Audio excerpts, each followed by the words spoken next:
Halo guys, tapi di sini dan di depan saya udah ada 6 headset dari Audio Technica yang harganya lumayan jomplang ya. Ada yang 95.000 paling murahnya dan ada yang 3 jutaan. Di video ini saya bakal nyobain satu-satu soal gimana kualitasnya dan nentuin worth it atau enggak. Penasaran? Soalnya sejak awal saya tahu dunia perheadsetan, dunia audio, nama Audio Technica itu kayak selalu punya reputasi bagus gitu. Pasti oke gitu. Tapi di Gadget In kan walaupun ada brand yang namanya udah bagus banget, kami tetap nggak bisa langsung bilang kalau produk mereka pasti bagus kalau belum nyoba. Kayak headset 95.000 ini loh, si ATH CLR 100 IS. Mau mereknya Audio Technica pun pasti kayak mikir gitu kan, 95.000 dapat apaan sih? Dari bungkusannya aja udah kayak simple banget. Dan kalau kita pegang headsetnya, build quality-nya juga kerasa murah. Kabelnya tipis, bobotnya enteng banget. Ya intinya kayak headset murah lah. Karena harganya memang murah, mau minta apa coba. Udah dikasih built-in mic buat teleponan di HP, sama ada tombol buat angkat nolak telepon, sama play pause aja udah syukur. Buat fittingnya sendiri udah nyaman ya, ear tips-nya lumayan bisa ngeblok suara dari luar. Jadi suara dari si headset bisa lebih maksimal. Kalau ada catatan mungkin lebih ke bentuk body si earphone-nya yang lumayan gede. Bakal agak ngeganjel kalau kita pakai sambil tidur nyamping. Nah, buat kualitas suaranya ini yang agak di luar ekspektasi. CLR 100 IS yang harganya 95.000 ini suaranya bagus, jelas, clear, sound stagingnya oke, vokal kerasa detail, dan instrumen lain juga nggak tenggelam. Buat Anda yang tipenya bass head atau paling doyan sama bass, mungkin headset ini kerasa kurang nampol dikit ya, karena bassnya nggak terlalu dominan, balance aja. Tapi buat saya yang senengnya flat aja, bassnya ini kerasa pas sih, kayak Indomie 1,5 bungkus lah. Pas. Nggak kurang, nggak lebih. Saya suka sama CLR 100 IS ini. Recommended banget buat harga 95.000-nya. Oh ya, sekedar info buat ngetes lagunya saya pakai lagu Bad Liar dari Imagine Dragons, terus Stop This Train dari John Mayer, Love in My Pocket by Rich Brian, dan It Runs Through Me dari Tom Misch.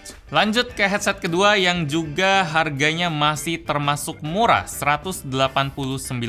Namanya ATH CKL 220 IS. Di sini build quality-nya udah kerasa lebih bagusan daripada yang 95.000 tadi. Kabelnya kerasa kayak lebih bagus dan bakal lebih awet gitu. Terus bagian body plastik si earphone-nya juga lebih enak dipegang, lebih enak dilihat, dan yang nggak kalah penting juga lebih enak buat dipakai tiduran karena body earphone-nya lumayan ramping. Kenapa saya sering bahas buat dipakai pas posisi tidur? Karena saya peduli sama kaum rebahan. Kalau kaum duduk mah, mau di lantai atau di plafon, pakai headset yang sampai nutupin telinga juga sama aja. Di CLK 220 IS ini juga punya built-in mic ya. Fungsinya sama buat jawab tolak panggilan dan play pause. Ada bonus penjepit kabel juga biar lebih rapi. Kalau dari desain, kelihatannya headset ini lumayan menang banyak ya daripada yang 95.000 tadi.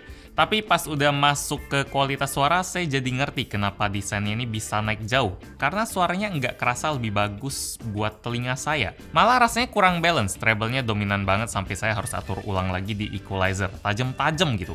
Suara nada tinggi di gitar, suara simbal di drum kerasa kenceng. Kalau bassnya malah sopan. Jadi buat yang seneng tipe suara bright atau yang tinggi di treble, CLK 220 IS ini cocok. Tapi buat yang seneng jedak-jeduk, mending ambil yang 95.000 tadi aja, atau headset yang ketiga ini. ATH CK350 IS, harganya 249.000, nambah 60.000 dari yang kedua tadi. CK350 IS ini bisa saya bilang cocok sama yang seneng jedak-jeduk, karena Audio Technica memang kerasa lebih fokus soal bass di headset yang ini. Sampai mereka ada bikin ventilasi suara di bagian ujung atas bodinya, yang diklaim bisa ngasih bass yang lebih clear lagi. Hasilnya bass di headset ini memang kerasa lebih nendang dari yang lain sih, sementara buat bagian treble-nya dibikin cukup aja, vokalnya juga, yang penting jelas.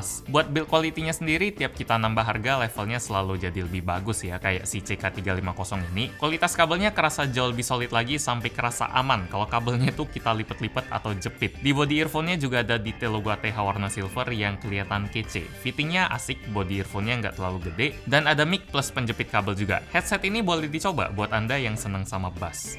Lanjut ke headset keempat. Peringatan, sisa 3 headset yang bakal kita bahas di sini levelnya udah sejuta ke atas ya, kayak ATH CK3TW ini yang harganya 1.190.000.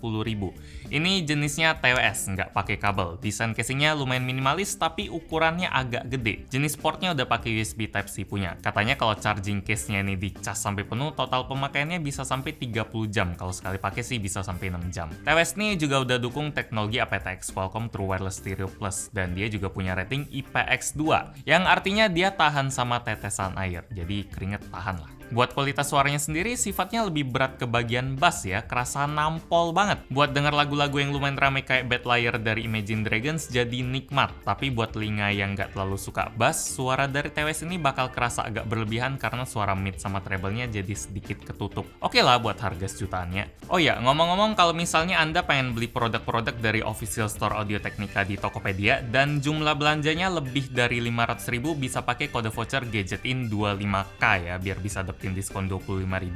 Vouchernya berlaku dari tanggal 27 sampai 29 Agustus 2020. Lumayan itu buat jajannya ya. Lanjut ke headset kelima yang buat saya paling menarik dari episode ini. Headset gaming coy. Harganya 1.575.000 dan namanya PDG1. Bukan PDGI ya, Persatuan Dokter Gigi Indonesia, tapi PDG1. Jangan salah, nanti diketawain. Cukup modelnya aja yang bikin kita senyum. Soalnya mau dilihat dari jauh atau dekat, dari headset ini nggak kelihatan kayak headset yang harganya sejuta lebih gitu. Kasarnya kayak headset mainan lah. Mungkin karena Audio Technica belum terlalu pengalaman sama headset gaming ya. Pengen kelihatan beda tapi jatuhnya malah kurang pas. Padahal nih ya, kalau kita udah bisa nerima penampilan dari si PDG1 ini apa adanya, dia bisa kasih kenyamanan yang bikin betah loh. Fitting headset ini enak di kepala, dia enteng tapi nggak kerasa gampang jatuh. Kayak mantep gitu. Bahan earphone-nya juga halus di telinga dan nggak bikin panas. Enak banget buat dipakai jangka panjang, kayak buat gaming gitu. Oh ya, buat tipe headsetnya dia ini open air ya, ada bolong-bolong gini, yang artinya suara dari luar juga bakal lumayan kedengeran biar feel-nya itu lebih natural lagi. Kalau buat kualitas suaranya sendiri, ini Audio Technica yang saya kenal dari dulu sih. Semua jenis suara mulai dari high, mid, low, semuanya seimbang. Bassnya kalem, nggak kenceng-kenceng banget. Pas. Mid sama vokalnya juga jelas. Mau dipakai buat main game, mantep, suara langkah kaki lawan bisa kerasa dengan jelas. Dan buat denger musik juga enak, netral. ATH PDG1 ini boleh banget buat dicoba saking nyamannya. Lanjut ke barang keenam, yang terakhir, ATH ANC 300TW. Yang ini harganya memang paling jauh sih dari yang lain, 3.290.000. Damn. Pasti kita ngarep kalau kualitasnya jauh lebih tinggi juga dari yang lain. Dan Audio Technica kebukti bisa bikin harga tadi kerasa worth it. Yang pertama, dari build quality-nya aja, casingnya gitu udah kerasa mewah. Dia kelihatan elegan dan solid gitu. Fittingnya juga kerasa enak walaupun bentuk dari TWS-nya gede banget buat saya. Pas dipakai tetep nggak kerasa mau jatuh sih. Dan yang paling penting yang bikin TWS ini harganya bisa sampai 3 juta, buat saya ada di fitur Active Noise Cancelling-nya. Yang bisa ngurangin banget suara-suara berisik dari luar. Contohnya kayak suara riuh orang di keramaian, terus suara pesawat, kereta, mobil, atau apapun yang konstan lah. Pas saya lagi ngebor dinding pun kadang saya pakai headset atau TWS yang punya fitur Active Noise Cancelling saking ngebantunya, biar telinga tuh nggak capek dengar suara yang kenceng terus. Buat kualitas suaranya sendiri udah jelas bagus juga ya, apalagi dia didukung sama teknologi Qualcomm aptX juga. Stagingnya luas, dentuman dan powernya juga dapat dengan clarity yang kejaga. Mid high-nya enak, terus dia jernih banget juga, dan apa ya, bassnya juga pas buat saya. Mungkin orang yang doyannya jenis suara yang ngebass banget, TWS ini bakal kerasa kurang nendang. Tapi saya rasa di level harga yang kayak gini, kebanyakan orang udah ngarep tipe yang suaranya balance aja lah. Dan buat urusan itu, si ANC 300TW ini udah bagus banget. Levelnya memang tinggi. Demikian sedikit review dari Gadgetin buat headset dari Audio Technica. Nggak ada yang bener-bener jangan dibeli sih, yang adanya malah yang wajib dipertimbangin kayak yang ini udah pasti ini harganya paling tinggi. Terus PDG1 ini agak kurang saya sangka juga pas pertama kali lihat, dan CLR 100S ini dari harganya juga nggak nyangka, tapi semuanya bisa kasih kejutan. Ada yang udah pakai belum? Kalau udah mungkin bisa komen di bawah aja. Ya habis itu mungkin bisa like kalau suka, dislike kalau nggak suka, dan kita ketemu lagi di video selanjutnya. Yo, agak ngejutin sih. Cuma ya bagusnya 100.000 sama bagusnya 300.000 ya beda.